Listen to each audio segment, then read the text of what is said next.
The game begins with the classic moves pawn to e4 and pawn to e5.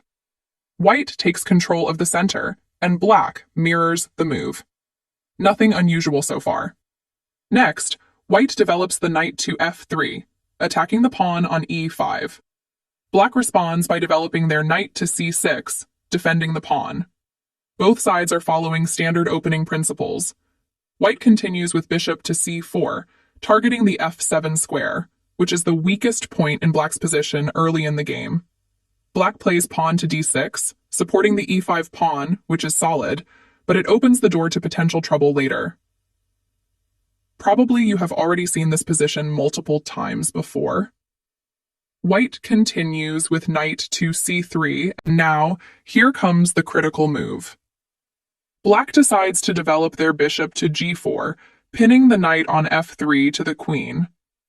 At first glance, this pin seems strong, but it's actually the start of a trap that will backfire if black is not careful. White responds with pawn to h3, directly challenging black's bishop. At this point, if black retreats the bishop to h5, they are falling right into the trap.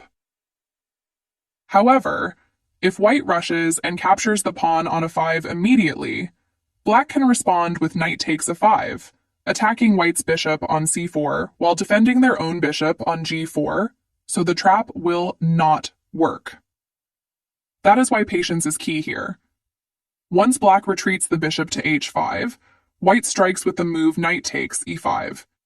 This captures the pawn, and suddenly black's pin on the knight is exposed as a weakness. If black now greedily captures white's queen with bishop takes d1, they think they are winning. However, this is where the trap springs into action.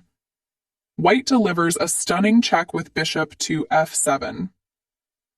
The black king is forced to move to e7, and now white delivers the final blow with knight to d5. This is checkmate. The king is completely trapped by white's knight, bishop, and its own pieces.